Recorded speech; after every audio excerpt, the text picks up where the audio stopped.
Alright, hey guys, it's me again, and today we're going to talk about Inaros, and it's no secret that I hate Inaros. He's my second least favorite frame. He's supposed to be a tank support hybrid, but he has some of, if not the worst supporting abilities in the game, and everybody and their grandma just builds him as a tank and meme about how much health he has. So with the new helmet system, I decided to revamp his kit, and the ability I decided to give him was Elemental Ward, specifically the heat version, which grants extra health based on a percentage. And when the duration ends, if you're above 100% health, you get a full heal. Now, originally this video was going to be a stupid meme build by giving Inaros more health, but ended up being really good for me and my teammates, especially in arbitrations. In fact, I've never noticed that when you pick up respawn tokens, you actually lose maximum health. That's mainly because I play mostly Avara in arbitrations, but that extra health buffer really helped out. So I didn't expect this build to become as impactful as it is for Inaros, and I actually don't mind playing him now. I'd prefer to get some sort of one-shot protection on him, and believe me, I tried with Savior Decoy. But if you want something that makes Inaros strictly just more tanky, your best bet is just to use Null Star instead and add a bunch of duration for that 90% damage reduction. So with this build, there's two different routes you can go down. One that's more of a supportive role, and another role that's more of like a selfish traditional Inaros build where you just stack as much health as you possibly can and call it a day. Here's the build. I have 4 Forma on it, 2 Umbra Formas, 1 V, and 1 Aura Forma. And the reason I use Umbra Formas here, because you guys know how I feel about Umbra Formas. I don't like to use them.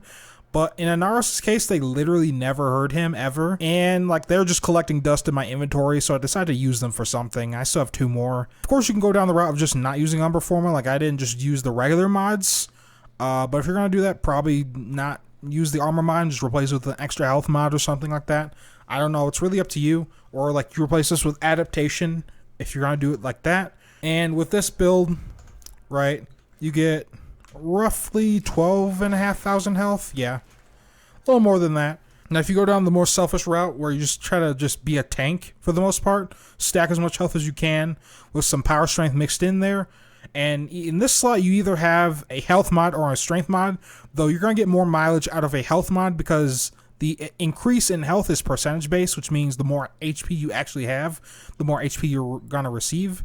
So this was a little bit better than putting something like, say, Transient Fortitude, even though Transient Fortitude gives you like 100 more health than this, but I mean, this costs way less. So, and just to show you, 10,000, and then we get to 13,000 health. Now you could also completely take out like some of the health mods here, like Gladiator Resolve, Prime Vigor, you know, and this one, and just stack armor and go down for the Elemental Ward Cold route, where you just stack as much armor as you can, and you can totally do that with the or let's see, Stand United. So Stand United is getting boosted by Coaction Drift, and then you just slap in like literally all the armor mods you could possibly fit on there.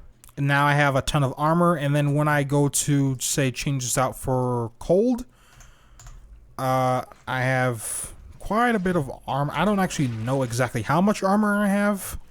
But I think we can just work it out here. We get, what, 397% extra armor.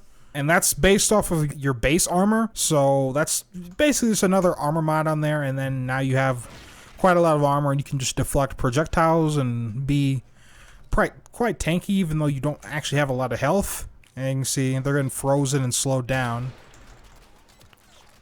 And I take very little damage, but I think you will probably get more mileage out of Null Star from Nova. Now, why do I have Everlasting Ward here? And this is just to emphasize the more supportive role. When my teammates come near me, they actually can keep the health. Like, it literally doesn't hurt Inaros because he's not really using any of his other abilities anyways. Where Chroma has to worry about, like, power strength. He has to worry about, you know, how much damage he takes, right? With the Vex Armor, where Inaros doesn't have to really worry about that. And I have 2 arcanes here. I have Grace and Victory, though I'm thinking about just replacing Grace with Victory and then putting something else in where Grace's slot is right now, because Victory, in my opinion, is actually better than Grace. Now, and the reason being is, let's say we have an AoE weapon like the Kuva Brahma, for example, right?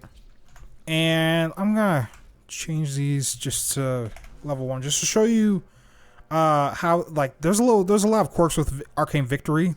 There's a lot of different ways you can proc it.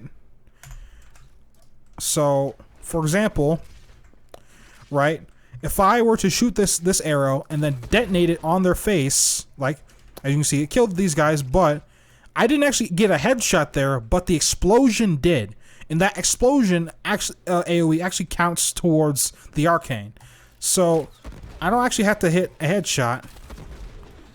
As long as the explosion gets around their head, I can proc Arcane Victory. And also melee can proc Arcane Victory. So, and it has a much higher chance of proccing. And I think it also heals more as well. 75% chance for 3% health regen, or 9% at 6%. Okay, so not as much, but you can proc it way more often and it doesn't have a cooldown. So in my opinion, Victory is just going to be better than Grace overall. But if you have Grace and you just want to run it just because, then feel free. I don't really care. Probably run Guardian or, I don't know, Avenger or something. I don't know what you'd want to run there. But that's entirely up to you. Anyway, guys, that's all for me. I want to thank you guys for watching. Hope you guys enjoyed. And I'll catch you guys next time. Peace.